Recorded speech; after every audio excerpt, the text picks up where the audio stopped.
Selamat pagi, apa kabar pemirsa Mata News? Berjumpa dalam program Mata Politik bersama saya Nana Jamal dan juga para narasumber kita hari ini di sebuah warung kopi. Tentunya kita berada di Captain Coffee. Dan pada kesempatan kali ini baru masih hangat-hangatnya bagaimana kemudian konstelasi Pilpres di tahun 2024 yang akan datang, tapi sudah sangat-sangat terasa di tahun ini penentuan capres dan cawapres. Sudah ada istilah pacarannya sama siapa, dijodohkannya sama siapa, atau misalnya sudah klubnya sama siapa, nongkrongnya sama siapa, jadinya sama siapa. Anak muda yang sebelumnya bahkan mungkin belum terlalu mau melek sama politik ataupun juga malah udahlah apa sih itu politik, sekarang malah kita lihat sangat rajin nongkrong di hashtag Twitter ataupun juga mungkin di Instagram, di media sosial mereka menggunakannya untuk kira-kira memutuskan apakah mereka tidak akan golput lagi dan kemudian akan sama-sama menyumbangkan suara mereka nanti di tahun 2024. Tapi tergantung siapa capres dan juga cawapresnya ini. Ini masih hangat sekali. Nah, kita sudah bersama dengan para narasumber kita hari ini, sudah hadir bersama-sama kita. Ada Bapak Adi Ali Arunatus, selaku pengamat politik dari Universitas Hasanuddin. Selamat kabar. Terima kasih sudah bersedia hadir dan juga sudah hadir bersama kita Ketua Bapilu Bansulsel Kanda Andi Muhammad Fanabi. Assalamualaikum. Waalaikumsalam. Alhamdulillah. Sehat? Sehat. Bagaimana di dapurnya sekarang ini? Ya, lumayan dinamis.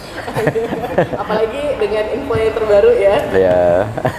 Oh, masih tenang. Masih belum mau berkomentar mungkin. Dan tentunya sudah hadir juga bersama kita ada Kamarudin Terbaiknya selaku Sekretaris DPD PDI Perjuangan Sulawesi Selatan. Assalamualaikum. Waalaikumsalam. Kabarnya senang-senang aja. Senang ya. aja. Apalagi didampingi oleh Kalau yang satunya tenang, belum mau berkomentar. Kalau Kamarudin itu langsung yang kayak ya senang-senang aja. Yang satunya kira-kira bagaimana rasanya? itu yang kita tunggu. Bisa bersama kita Kanda Asri Tanda selaku Ketua Relawan Milenial Anies Baswedan atau Anies. Kita pakainya yang itu ya Kanda ya. Pakai yang itu. Pakai yang itu untuk perkenalan. Garis bawah. Apa ya diketawain ya Kak? Ini kita hanya bercandaan-bercandaan yang kemudian kita bawa masuk. Kita mau lihat bagaimana saat ini konstelasi capres cawapres, gandengan siapa yang akan menggandeng siapa, atau mungkin ada juga istilahnya saya bukannya dipilih, saya yang memilih sebenarnya, walaupun posisinya cuma sebagai cawapres mungkin. Bagaimana kemudian Pak Ali melihat hal ini di tahun 2023? Ya, kejadian kemarin itu kan apa ya, membuka mata orang gitu ya, sesuai dengan tempat kita buka mata ini, membuka mata orang bahwa politik itu sangat dinamis. Dan kadang-kadang memang kita berpikir ya seperti kita lihat di sosial media, Twitter, Facebook, anak-anak muda kita ini melihat politik itu sesuatu yang pasti, which is not enggak. Politik itu bekerjanya tidak begitu, karena kadang-kadang keputusannya itu malah justru terjadi di detik-detik terakhir. Nah inilah salah satu bentuk dinamisnya politik. Ya, walaupun misalnya kami yang bekerja dalam dunia akademik tentu menyadari ataupun melihat indikasi-indikasi yang telah ada sebelumnya gitu, dan ini yang membuat pekerjaan jadi politik menarik ya. Karena selalu ada bahan untuk dibicarakan, termasuk yang terjadi ini, dan ketika Demokrat ya melakukan protes, bilang bahwa telah terjadi pengkhianatan ya, tiba-tiba semua orang terbuka matanya, tertuju matanya, kok bisa begini? Ini kan bukan yang di pola yang dipikirkan orang selama ini. Orang pikir ya Caimin adem-adem aja. Mungkin kemarin menggoda Ganjar, digoda dan menggoda, saling menggoda lah. Saling menggoda ya. Demokrat juga masih digoda-goda PIP, tapi umumnya masyarakat kita melihat politik kita itu lebih ideologis, tidak pragmatis. Nah ini yang membuka mata, padahal memang sebelumnya sudah ada indikasi.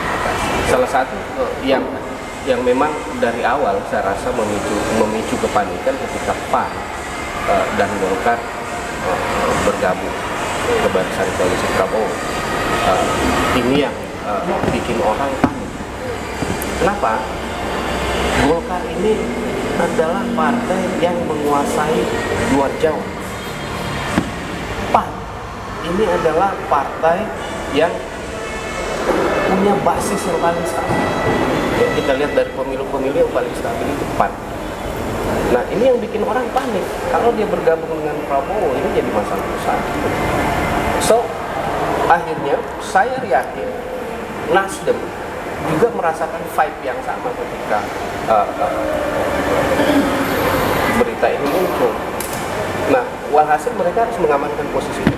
Dalam teori politik ada yang kita sebut dengan minimal winning position. Ya, yang penting mereka bisa maju dulu. Tidak peduli apa yang terjadi di belakang dinamika. Dengan PKB, Nasdem ini kan sudah mengamankan posisi. Kalau digabung kursi mereka 117. Sementara yang dibutuhkan cuma 116. Artinya apapun yang terjadi dengan PKS dan Demokrat, mereka sudah aman. Gitu. Tapi yang gelombang berikutnya ini, saya rasa ini yang akan menjadi bukan juga tsunami, kira-kira akan menjadi badai politik, karena saya kira akan ada peluang regrouping. Pagi ini kita lihat bahwa media nasional mulai memframing peluang untuk 4 koalisi dan menjagokan Sandiaga Uno sebagai leader dan ini mungkin saja terjadi. Kenapa? Karena PDIP tidak butuh koalisi sebenarnya. Ya. Gerindra sudah aman dengan koalisi gendutnya, Nasdem juga sudah aman dengan PKB. Nah kalau muncul satu lagi masih aman saja. Nah pertanyaannya kemudian apakah misalnya PDIP dengan kondisinya saat ini ikhlas memungkinkan ada 4 calon? Bukankah yang dilakukan PDIP selama ini adalah untuk mereduksi calon-calon ini supaya tidak terlalu banyak calon sehingga ada keuntungan-keuntungan yang politik yang bisa jadi memang dan saya rasa yang patut kita tunggu ini hari-hari 2 hari atau 3 hari belakangan, karena pasti akan ada berita-berita yang lebih mengejutkan. Karena tadi udah menyinggung PDIP, kita juga mau nanya berarti kita apakah berarti nama cawapres dan PDIP ini sendiri sudah ada di kantongnya Ibu saat ini? Bener nggak? Yang pertama saya mau bilang ini dulu, ya. Selama ini kan ada anggapan bahwa PDI Perjuangan itu tidak ingin ada 3 calon, ya kan? Terutama Pak Anies lah. Tapi kalau kita lihat koalisi hari ini, itu koalisi Jokowi. Nasdem dengan PKB itu kan koalisi Jokowi. Justru oposisi yang belum menemukan bentuk menurut saya ya. Ya, jadi sehingga hal itu kan terbantahkan dengan sendirinya bahwa Pak Anies dibutuhkan di pentas politik dalam hal Pilpres, dan PD Perjuangan tidak punya niat untuk menghalangi itu. Itu yang pertama dulu. Supaya nyambung dengan ya kan? Jadi kalau kita lihat ini ada 7 koalisi pemerintah ini kan terbagi dengan baik. 3 ke Pak Irfan Abe, 2 ke beliau, dan sementara 2 ke kami. Tadi ada pertanyaan apakah kita ikhlas yang satunya pindah lagi. Bagi kita kalau 3, 4 siapa saja gitu ya. Yang penting itu pilihan rakyat. Dan Pilpres ini kan beda dengan yang lain-lain gitu. Pilpres bobot calon juga itu sangat menentukan. Sehingga kalau kita bicara calon wakil presidennya PDI Perjuangan, biarlah kita intip-intip dulu perkembangan yang ada ini. Ini perkembangan akan semakin menarik ini. Minggu depan, 2 minggu depan ini akan semakin menarik itu. Ini kan kalau saya lihat ini pola yang main bola. Kalau main bola ini Catenaccio ini. Italia punya, jadi blok ini. Jadi siapa memblok siapa gitu ya. Tapi kan hari ini cair gitu. Jadi total football gitu. Ya, jadi total football dan ini semakin menarik gitu. dan tidak ada yang tahu ujungnya. Ya orang bilang mungkin hanya Tuhan yang tahu sama ketua-ketua partai yang tahu siapa nanti yang dibawa ke KPU. Ya gitu. Jadi masih bisa berubah ini, masih dinamis sekali ini. Terutama sahabat saya Pak Irfan ini masih dinamis ini Pak Irfan ini. Sehingga kami juga nggak tutup pintu, ya masih buka pintu buat Pak Irfan gitu ya, karena kami tahu juga beliau juga punya pasti ya. Ya tidak ada yang tidak mau lah berperan di dalam pilpres. Sisa siapa yang dapat koktail efek kan sebenarnya partai-partai melihat dari koktail efeknya itu. Dan saya pikir perubahan yang dinamis ini karena persoalan koktail efeknya itu. Oke, jadi bukan karena tidak ingin membocorkan siapa nama yang sudah dikantongi atau memang karena belum ada seperti itu? Ya kan ini jagoan masing-masing ini. Ini yang ada sekarang kan 3 jagoan. Kalau tadi dibilang mau nambah 1 jagoan, kan berubah situasinya gitu. Ya siapa yang nemani jagoan-jagoan ini kan seperti itu. Pasti kalau di sebelah mainnya defensif, lawannya apa gitu. Yang cocoknya kan gitu. Saya dan Pak Rudi sendiri ini melihat bagaimana calon-calon yang bermunculan. Harapannya ini kan kita harus sesuai dengan ekspektasi publik. Kalau Pak Rudi mungkin? Kalau saya gini ya, saya percaya sama ketua umum saya.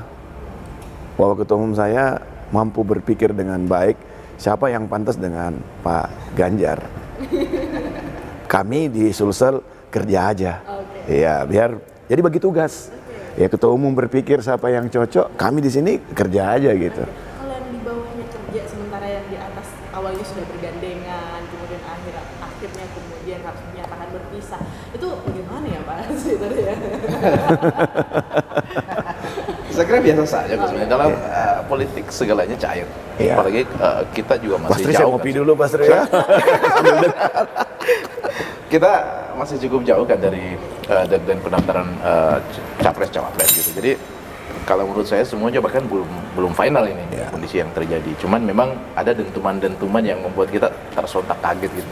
Tapi kalau menurut saya yang terjadi kemarin itu juga kan tidak jauh melebihi yang terjadi waktu Pilpres kemarin misalnya pada saat Prof Mahfud itu secara tiba-tiba gitu ya digantikan oleh Pak Kiai untuk jadi cawapres Pak Jokowi. So kalau menurut saya semuanya masih fine-fine saja. Bahkan koalisi sampai hari ini pun tidak ada koalisi yang menutup diri dari partai lain. Semua masih terbuka. Termasuk di perspektif kami untuk koalisi persatuan ya dan perubahan kayak gitu. Jadi andai kata misalnya koalisi kemarin itu yang tertutup ya, kemungkinan yang terjadi kemarin itu tidak akan terjadi gitu. Sehingga kalau menurut saya selain ini hal yang biasa, ini juga akan menarik untuk pendewasaan demokrasi di negara kita gitu. Bahwa sebenarnya secara keseluruhannya partai-partai yang berkontestasi di Pilpres ini kan tujuannya satu gitu. Mau membangun negara ini gitu. Kita mau meneruskan kepemimpinan. Bahwa periode Pak Jokowi sebagai presiden tentu akan berakhir dan tidak mungkin bertambah dengan 3 periode gitu kan, melanggar konstitusi. Sehingga memang akan lahir pemimpin-pemimpin baru dan menjadi wajar ketika setiap partai berusaha untuk memunculkan orang-orang yang terbaik dari mereka gitu. Nah, satu yang menjadi sesuatu yang menarik perhatian publik hari ini karena ada figur Anies Baswedan seperti itu. Saya dalam perspektif relawan misalnya ya, kita menganggap bahwa Anies ini sosok yang bisa membawa perubahan gitu. Bahwa profil perubahan itu ada pada Pak Anies.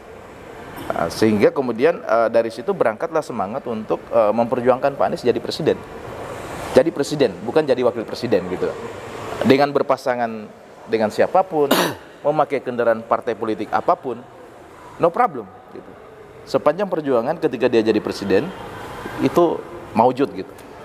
Saya kira begitu. Jadi, untuk sementara ya. Kalau ada kata pengkhianatan dianggap sebagai pengkhianat, mengkhianati, ada yang merasa tersakiti. Saya kira enggak juga lah. Maksudnya teman-teman Demokrat mungkin kita bisa pandang itu sebagai ekspresi kecintaan mereka terhadap partai sendiri atau terhadap pimpinan partai gitu. Sejauh ini kalau menurut saya masih wajar gitu, masih wajar bahwa memang setiap partai punya harapan yang besar untuk memunculkan, mengorbitkan kader-kader terbaik mereka, termasuk misalnya di Demokrat ada Mas Ahaye yang memang dari jauh hari digadang-gadang untuk menjadi salah satu pendamping terbaik dari Pak Anies. Tapi kan ini koalisi dibentuk kan sebenarnya untuk memenangkan Pilpres. Sehingga mungkin memang ada perhitungan-perhitungan tertentu, ada kalkulasi politik tertentu yang dilakukan dan tidak diketahui oleh publik sampai hari ini. sehingga memaksa misalnya membuat keputusan politik harus diambil dalam keadaan yang serba genting gitu, proses yang sangat cepat, bahkan misalnya seperti kata Pak Sudirman Said misalnya, bahkan Pak Anies pun ini kaget dengan keputusan ini misalnya gitu. Cuman karena memang dalam kondisi seperti ini, melihat peluang yang terjadi, dan itu mungkin tidak akan datang dua kali. Kalau kita sandingkan PKB misalnya dengan basis Islam tradisional kayak gitu ya, Pak Anies yang kita anggap representasi Islam modern dengan kekuatan sebagian besar Muhammadiyah juga ada di situ gitu. Itu kalau menurut saya rasional aja. Itu paduan yang bisa prospektif untuk memenangkan Pilpres ke depan. Irfan, nah ini PAN kan yang paling baru nih bergabung di koalisi Pak Prabowo. Iya, iya. Apakah PAN ini kira-kira juga akan punya nama yang kemudian diusung untuk disodorkan? Ya, sampai hari ini DPP, kebetulan kami kemarin dari acara di Jakarta, sampai hari ini PAN masih pada prinsip awal untuk mendorong Pak Erick Thohir ya sebagai calon wakil presiden, dan untuk sementara ini Pak Prabowo. Kenapa saya katakan sementara? Karena seperti yang dikatakan oleh Pak Rudi tadi.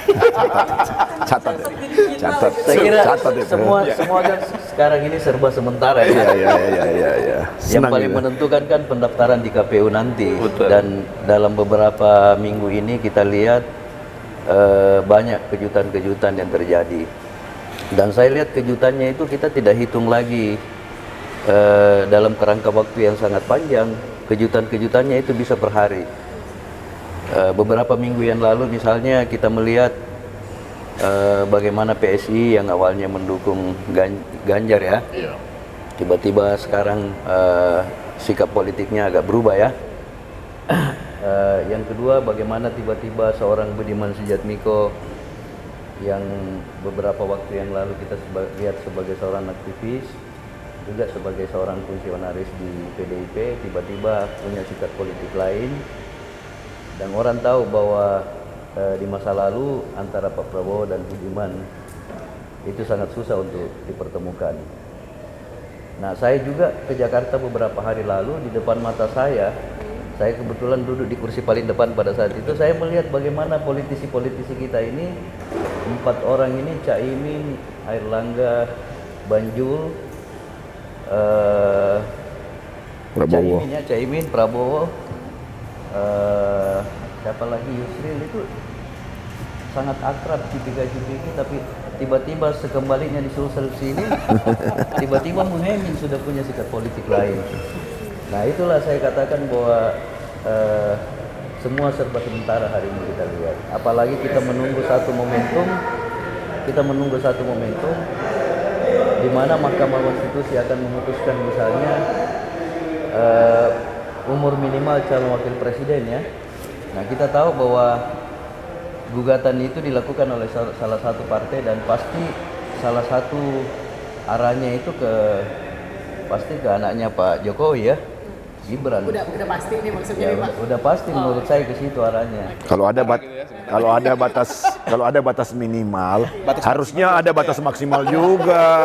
Iya kan? Kalau ada batas maksimum, ada yang Masalahnya tidak ada tuntutan ke situ Pak. Sudah ada.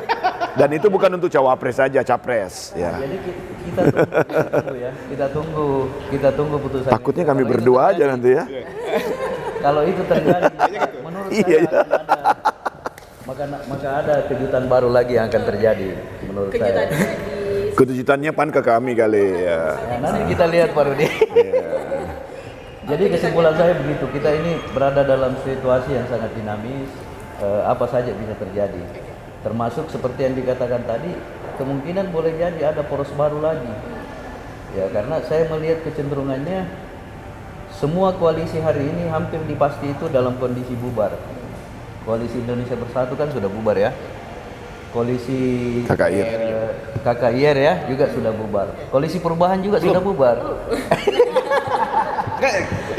Dengan keluarnya kan Demokrat, walaupun secara nama tidak ya, tapi saya kira sudah bubar itu. Nah, kita tunggu lagi ini P3 dengan udah resmi bubar gimana? Ya. Demokrat aja yang semalam memang secara resmi mengeluarkan pernyataan, Ya.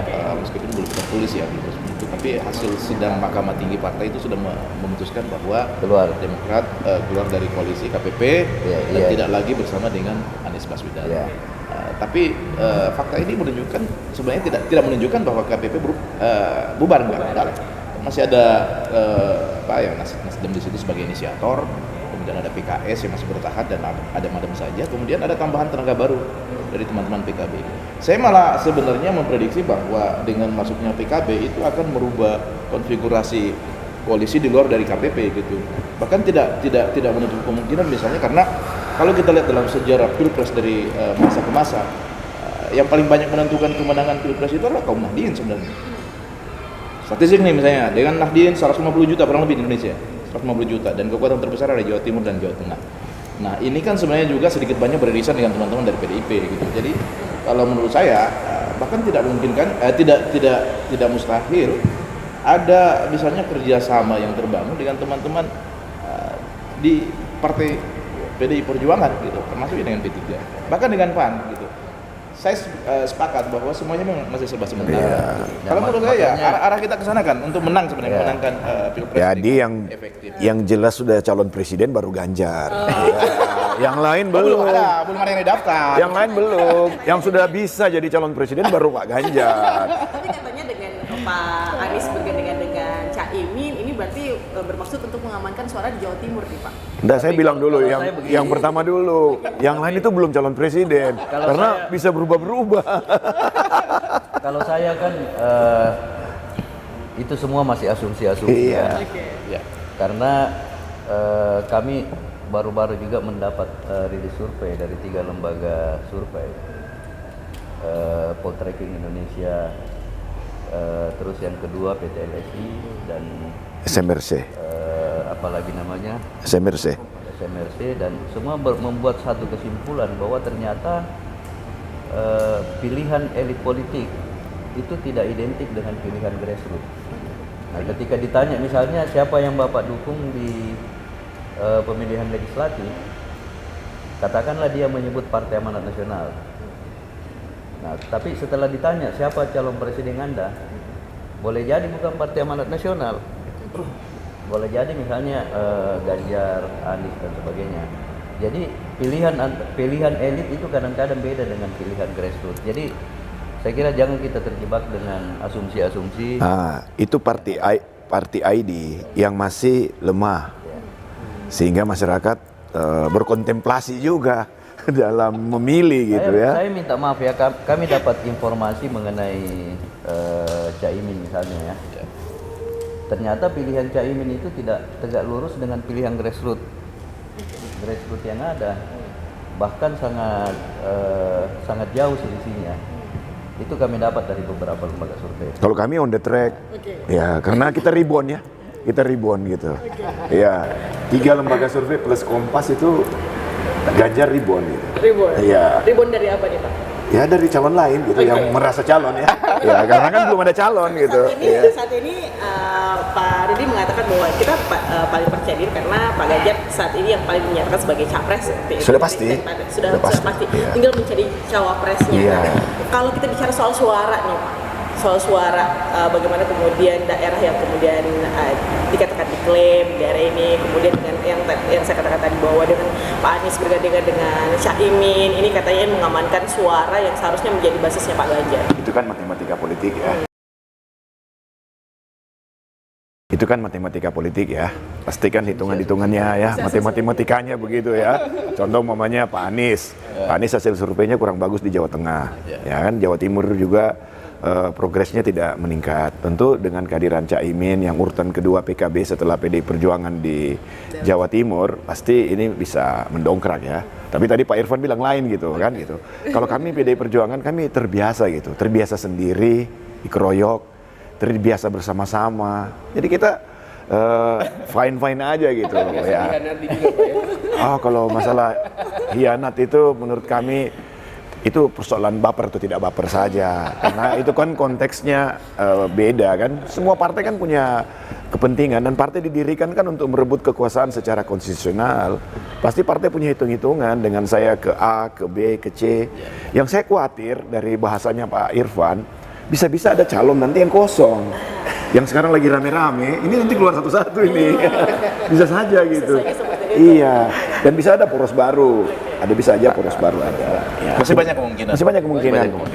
Dengan adanya harapan bahwa nanti ada batas minimal untuk bisa menjadi calon capres ataupun juga cawapres, kira-kira nanti bisa bergandengan tidak Pak dengan sosok muda ini yang juga sudah digadang-gadang? Oh, kami terima siapa aja, Pak. Ya, bagi kita ini semua orang punya kesempatan yang sama untuk memimpin bangsa ini.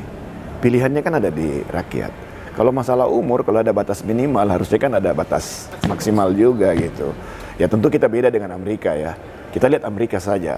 Presidennya sekarang yang sering jatuh ya kan berapa kali ya berapa kali jatuh kan gitu, berarti kan masalah kesehatan juga perlu dipikirkan gitu. Anak muda kenapa umurnya harus seumur segini, karena jangan sampai kapasitas berpikirnya itu belum pas untuk pimpin nasional gitu ya, tiba-tiba pimpin republik ini kan tidak mudah. Sehingga kalau kami sebenarnya batasan umur boleh-boleh aja, tidak ada, tetapi harus ada batasan bahwa dia sudah pernah memimpin di tingkatan tertentu, ya kan gitu. Masa mayor tiba-tiba pimpin apa gitu kan gitu kalau di pasukan gitu. Ya ini harus kita reduksi dengan baik gitu. Tapi kan Pak Rudi, sekarang ini transformasi pengetahuan keterampilan begitu cepat ya. Jadi tapi kan udah diuji Pak Irfan. Generasi kita sekarang dengan umur yang sangat minim. Sepakat itu, tapi harus diuji. Ya tapi harus dikasih kesempatan juga Pak, kasih kesempatan. Dan menurut saya Pak Rudi. Ya kalau menurut saya gini, menurut saya Pak Rudi begini. Tapi pilpres tidak boleh main-main. Ganjar juga gitu. Usia dia cukup milenial kalau boleh katakan begitu. Kemudian dari kapasitas, kompetensi dan sebagainya. Sehingga tidak mengherankan kalau publik sebagian besar itu mengidolakan Pak Anies bisa memimpin bangsa ini, kemudian membawa semangat perubahan gitu. Dan jangan lupa bahwa generasi milenial kita sekarang jumlahnya lumayan besar. Bonus Itu sekitar 40-50% ya. Tapi yang paling milenial pasti Pak Ganjar lah. Iya. Dan secara politik saya kira harus ada yang mewakili. Saya melihat gini, publik kita sekarang sebenarnya cukup dewasa ya gitu, sebagian besar karena kita punya teknologi informasi sudah cukup berkembang, kemudian sosmed sudah begitu mewabah ya. Jadi orang bisa melihat profiling jejak digital dari calon-calon. Kalau menurut saya ke depan pilpres itu sangat besar dipengaruhi oleh figur gitu. Profil figur yang bersangkutan, sehingga memang mau tidak mau di antara 3 atau 4 jagoan yang tadi dikatakan oleh Karudi itu, kalau saya tetap di Anies Baswedan. Gitu. Secara survei bagaimana saat ini? Sampai saat ini sebenarnya saya selalu bilang sama teman-teman, kalau survei yang dipublikasikan lewat media mainstream saya tidak percaya gitu. Boleh lah kita. Apakah bagaimana survei saat ini beredar? Apakah itu menjadi salah satu alasan juga kemudian? Bisa jadi salah satu pertimbangan sih sebenarnya. Cuman memang kalau kita lihat secara faktual misalnya setiap kehadiran Pak Anies dimanapun di seluruh Indonesia itu faktanya bahwa memang sangat ramai gitu dibandingkan dengan kunjungan rambut putih misalnya ya kayak gitu. Tapi itu kan di luar Jawa ya. Nah, Pak Ganjar datang ke sini bukan sebagai capres, ya sebagai gubernur Jawa Tengah. Jadi memang nggak ada penyambutan yang gimana-gimana gitu. Nanti orang bilang loh, belum kemana sudah ke situ, ya kan Pak Ganjar fokus aja dulu jadi gubernur Jawa Tengah, sehingga kami tidak umumkan, tidak apa gitu. Pak Ganjar datangnya sekonyong-konyong karena memang dia datang ke Sulawesi Selatan itu bukan dalam kapasitas sebagai calon presiden, tapi nanti kalau datang sebagai capres bisa lihat aja lah gitu. Tapi kalau survei kan, kalau kita lihat survei minggu ini yang dilansir oleh semua lembaga survei, Ganjar dan Prabowo kan berada pada posisi yang saling apalagi namanya saling bersaing ya, pada posisi gitu ya, dengan margin error plus minus. Pak Irfan mau bilang kalau sama Pak Irfan menang gitu. Itu dalam posisi 3 calon ya. Kita belum tahu posisi 4 calon seperti apa. Dan untuk kondisi 2 calon kalau head to head Ya, kita lihat dari semua lembaga survei kan Prabowo berada pada posisi di atas. Oke. Tapi itu kan sekali lagi saya katakan masih dalam kondisi yang dinamis ya. Iya, fenomena survei-surveian kan Karena juga ya. dengan kondisi yang terbaru hari ini, ya kita belum bisa tahu Oke. survei berikutnya seperti apa. Oke, jadi pelajaran itu fenomena survei-survei waktu pilkada DKI. Tapi Pak Irfan pasti Itu bisa jadi pelajaran. tadi bahasanya Pak Irfan kita harus garis bawah. Ya, bahwa masih sementara ya. Menyanyi ya, mengajak Iya, menyanyi ya. iya. Sementara. Iya, itu harus digaris bawah gitu. Kalau bicara survei dan yang tadi Pak Irfan sampaikan, calonnya Pak Irfan itu yang paling menarik lah. Tapi kalau calonnya Pak Irfan nggak dilirik, bisa saja sementara itu geser gitu. Jadi kalau Iya. saya ya kita nikmati saja Iya. apa yang terjadi karena permainannya ini kan di Jakarta ya. Iya. Yang di bawah? Saya kira kita di sini menikmati saja dan Menikmati. ya kita ikuti saja. Melihat permukaan. Politik kita ya, menikmati bagaimana kondisi saat ini. Saya mau nanya sedikit gini. Oke. Survei itu kan cerminan opini publik Iya. yang di capture, Iya. gitu ya.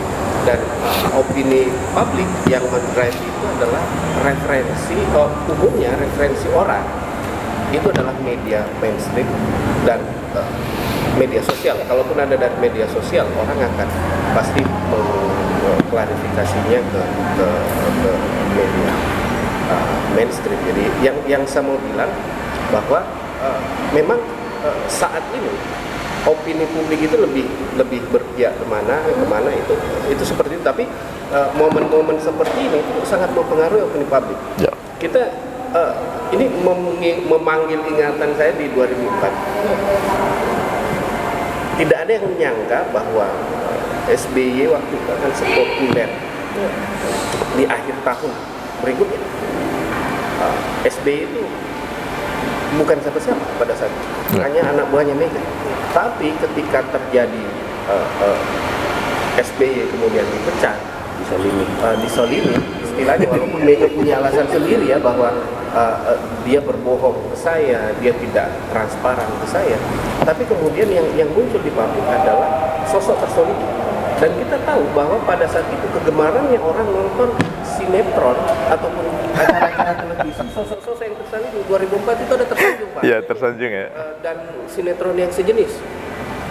Nah, sekarang pemilihan diksi Demokrat itu dengan kata pengkhianatan itu tepat sekali dengan psikologi publik sekarang. Harus hati-hati. Kenapa? Yang ramai dinonton orang layangan. Apalagi tentang pengkhianatan. Jangan sampai ini kembali menempatkan Ya. di posisi yang sama seperti 2004. Artinya kalau misalnya kita survei kembali, mungkin akan ada pergerakan. Ya. Dan ini tentu akan menguntungkan Demokrat, walaupun tidak menguntungkan Anies ya, Pak Asri. Tapi tentu drama-drama seperti ini yang dikonsumsi publik ini yang membentuk preferensi politiknya orang, gitu. Jadi walaupun memang misalnya dalam politik ada front stage, ada back stage, kita tidak pernah tahu apa yang terjadi di back stage, ya, kecuali ada yang membocorkan seperti yang terjadi kemarin tiba-tiba Demokrat teriak, kita tahu ternyata ini yang terjadi di back stage dan dibawa ke front stage. Tapi umumnya yang kita lihat itu adalah apa yang terjadi di front stage, dan itu yang menjadi referensi politik kita orang-orang awam. Berbeda misalnya dengan Pak Asri, Pak Rudi, dan Pak Irfan. Mereka tahu apa kondisi yang terjadi di BST, tapi pemilih-pemilih kita hanya melihat apa yang ditampilkan oleh media, itu yang ada di front stage, dan itu yang menjadi pilihan mereka hari ini. Demokrat muncul sebagai sosok yang terhianati. Ini pas sekali tim songnya ya, dengan lagu-lagu yang sering muncul di TikTok, dan Netflix dan segala macam. Ini kan saya perhatikan yang trending di Netflix itu kan film-film yang seperti itu, sinetron yang seperti itu. Nah, ini kemudian tentu akan mempengaruhi opini publik. Saya rasa akan ada kontraksi dalam angka-angka survei berikutnya terkait momen ini. Kalau misalnya hari ini sudah ada yang turun survei atau minggu depan sudah ada yang turun survei, pasti akan ada kontraksi, khususnya ketika kita spesifik berbicara ke Demokrat dan AHY, tentu juga akan ada kontraksi terhadap sentimen terhadap Anies dan Caimin. Dan saya rasa ini akan menjadi panggungnya Anies dan Caimin bersama Demokrat. Nah ini tentu akan tidak berimbas apa-apa ataupun akan memberi efek yang tidak terlalu banyak ke Prabowo, tapi akan ada kontraksi preferensi publik di antara Demokrat, Anies dan Caimin. Tapi kalau menurut saya gini, perlu juga sebenarnya diperhatikan bahwa memori publik kita itu kan biasanya sangat pendek gitu. Jadi ini kan masih cukup lama ya sampai pendaftaran capres, cawapres Oktober. gitu kan. Ya, ini masih ada berapa pekan ini. Banyak hal bisa terjadi gitu. Taruhlah misalnya dalam pekan ini terjadi seperti yang tadi Adi jelaskan gitu. Ada sentimen positif terhadap diksi pengkhianatan gitu ya. Tapi kan sebenarnya kalau kita lihat bahwa belum semua pihak bicara ini kan. AHY belum bicara secara personal kan gitu ya. Apalagi Pak Anies gitu. Saya yakin sekali bahwa sentimen itu akan berubah juga setelah Surat cintanya dibongkar. enggak. Ini kan yang belum klarifikasi langsung Anies ya, kayak gitu. Kami dengar memang setelah rencana deklarasi selesai, Pak Anies akan bicara ke publik, menjelaskan kenapa harus terjadi seperti ini gitu. Dan itu kalau menurut saya akan menjadi konsumsi publik berikutnya, gitu. Dan tentu menyebabkan kontraksi lagi gitu, perubahan sentimen gitu. Memang cepat berubah, pendek memorinya, dan cepat prihatin kita punya publik. Ya. Jadi lagi-lagi kita melihat siapa yang kemudian akan Sebenarnya menjadi ini, ketua UAE. sebenarnya ini yang kita tunggu sikap beliau. Penutup, bagaimana untuk konstelasi 2024 penutup siapa? Ya, kalau kita bicara konstelasi kan sangat luas ya. Bisa pileg, bisa pilpres. Kalau kami optimis, PAN insya Allah berada pada on the track. Lagi-lagi saya berdasarkan survei kemarin kita sudah berada pada angka 4% ke atas ya. Peningkatan kami dalam beberapa bulan terakhir itu mendongkrak PAN peningkatan 100% kenaikan elektabilitas. Boleh jadi itu adalah efek ekor jas ya dari pilihan politik PAN misalnya ke Prabowo, atau misalnya manuver-manuver PAN selama beberapa bulan terakhir ini, karena kami dapat informasi bahwa PAN mengalami peningkatan di segmen perempuan dan milenial. Jadi kami optimis. Nah, pekerjaan rumah terakhir memang ini tinggal di Pilpres. Karena kalau kita berada pada jalur yang benar di Pilpres, ya insya Allah PAN juga akan mendapat efek ekor jas nantinya. Nah, sampai hari ini tentu dengan kondisi yang ada, Muhaimin sudah pindah ke Anies ya. Itu artinya saingan Pak Erik tidak terlalu banyak lagi ya. Jadi ada blessing is discuss ya. Di setiap bencana itu ada hikmah lah, gitu ya. ada keberuntungan ya, dan saya kira dengan ini kita melihat mudah-mudahan jalan mulus Erik itu semakin Hampir terbuka. dipastikan. Kalau ini blessing in disguise, kalau di PDI gimana Pak Ganjar gimana? Ya kita kan yang paling nyaman ya, karena kami sudah istilahnya udah lolos finish ya, sisa bertarung ya dalam tanda kutip. Kami nyaman dengan siapa saja. Yang pertama. Yang kedua, kalau Pak Irfan masih ada loh Pak Erlangga. Kalau Pak Erlangga yang dipilih oleh Pak Prabowo, kami nggak nolak Pak Irfan balik lagi. Ya gitu. Kami nggak nolak Pak Irfan balik lagi. Boleh aja kan gitu. Ya, kan apalagi kami kan udah pernah bicara. Tidak balik Pak, kita kan belum pernah. Kan minimal kan udah koalisi Indonesia maju kan. Ya, kita buka aja. Sama-sama alumni lah gitu. Sama. Kemudian Pak Anies juga bagi kami, ayo sama-sama kalau masih ingin gitu ya. Masih ada kesempatan. Masih ada kesempatan. Semuanya tidak ada yang tidak mungkin. Ya. Pelajaran politik yang harus kita pelajari 3 hari belakangan ini, bahwa semuanya itu bisa terjadi. Ya. Sehingga masyarakat juga jadikan ini pelajaran gitu.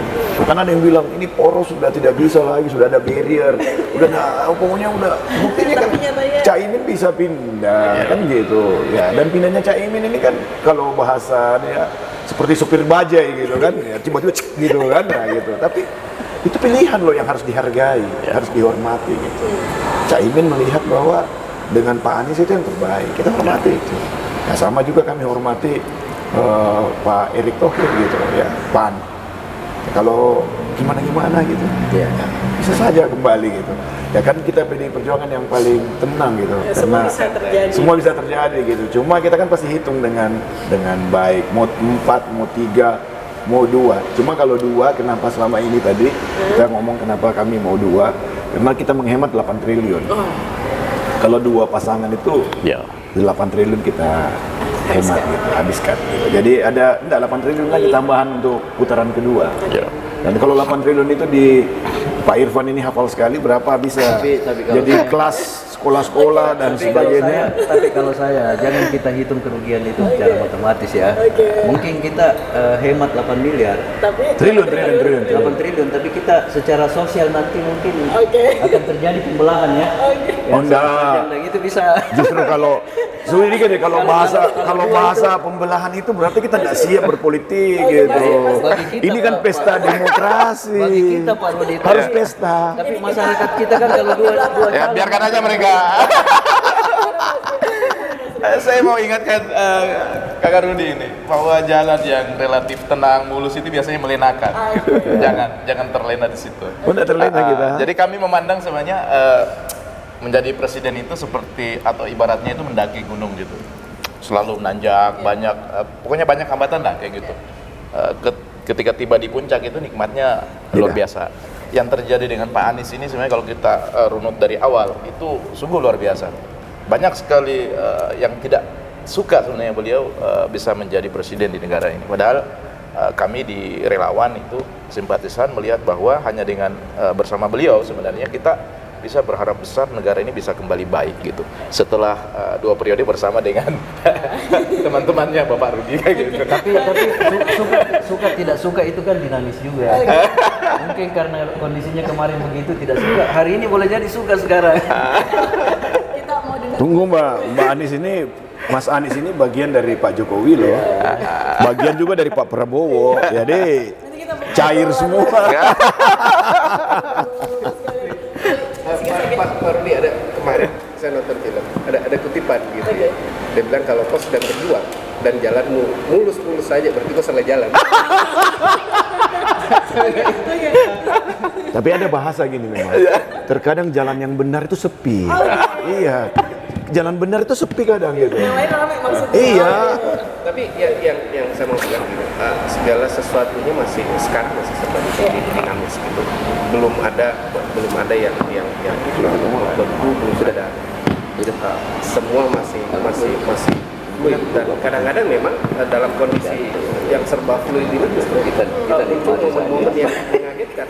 Dan kita tahu juga bahwa dalam politik itu ada bahwa apa yang terjadi di depan panggung itulah yang digunakan untuk menggiring opini publik. Dan kita tahu juga bahwa drama-drama seperti ini dibutuhkan untuk menggiring opini orang, menggiring preferensi politik orang. Dan salah satu bentuk pertandingan politik itu adalah bukan pertandingan jejaring saja, pertandingan memperoleh suara, tapi pertandingan drama juga kadang-kadang menjadi penting karena di setiap pemilihan presiden pertandingan drama itu pasti juga memegang peranan yang penting untuk mendudukkan seseorang mendapatkan Baik, terima kasih Bapak-bapak sekalian. Saya masih mau lanjut terus karena memang 30 menit kayaknya tidak akan cukup. Kita lanjut berikutnya. Akan kemana? Bang Asri. Ya. Nanti kita bikin segmen baru ya. Siap.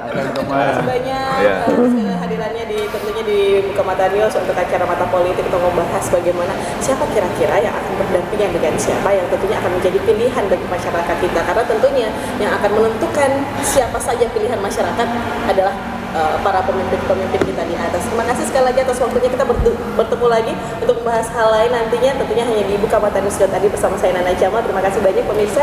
Wassalamualaikum warahmatullahi wabarakatuh. Selamat bersalaman.